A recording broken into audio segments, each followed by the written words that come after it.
अफ़सोसनाक ख़बर अवां सां शेयर कयूं पिया। मोरो शहर जे मेन रोड ते भाउ ऐं भेण क़तल थिया आहिनि, हिकु ज़ख़्मी थियो। जवाबदार राशिद अली भट्टी पंहिंजी वेगी माउ ऐं उन जे पुट खे क़तल करे छॾियो। इतलाह ते पुलिस पहुची मक़तूला मुस्मा साजदा ऐं वहीद साबकी जो लाश अस्पताल मुंतक़िल।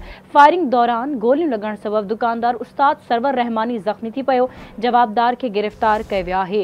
मोरो शहर जे मेन रोड ते भाउ ऐं भेण क़तल, हिकु ज़ख़्मी थी पियो। जवाबदार राशिद अली भट्टी पंहिंजी वेगी माउ ऐं उन जे पुट खे क़तल करे छॾियो। इतलाह ते पुलिस पहुची मक़तूला मुस्मात साजदा ऐं वहीद साबकी जो लाश अस्पताल मुंतक़िल कयो। फायरिंग दौरान गोलियूं लॻण सबबि दुकानदार उस्ताद सरवर रहमानी ज़ख़्मी थी पियो। जवाबदार खे गिरफ़्तार कयो वियो आहे।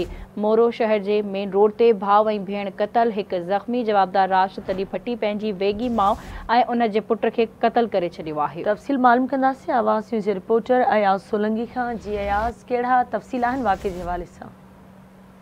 जी बिल्कुलु, मोरो शहर जे मेन रोड ते बिठो क़तल थियो आहे। भाउ ऐं भेण मारिजी विया आहिनि। दुकानदार सरवर रहमानी पिणु गोली लॻण जे करे सख़्तु ज़ख़्मी थी वियो आहे।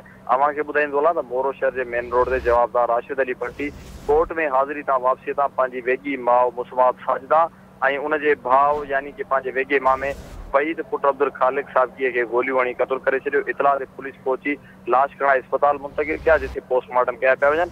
मक़तूलनि जे भाउ ज़ुएब साहबकी असां सां ॻाल्हि ॿोल कई। हुन ॿुधायो त असांजा कोर्टुनि में केस हलंदड़ हुआ, असां सां ज़ुल्म थियो आहे। असांजी भेण ऐं भाउ खे बेगुनाह जेको आहे सो क़तल कयो वियो आहे, मिल्कियतूं ज़ब्त कयूं वियूं आहिनि ऐं उन्हनि खे क़तल करे असां सां तमामु घणी ज़्यादती कई वई आहे। इंसाफ़ कयो वञे। ॿिए तरफ़ मोरो पुलिस जवाबदार खे गिरफ़्तार करण जी दावा पिणु कई आहे। जी ठीकु आहे, मुंहिंजी महिरबानी अयाज़ अपडेट करण जे लाइ।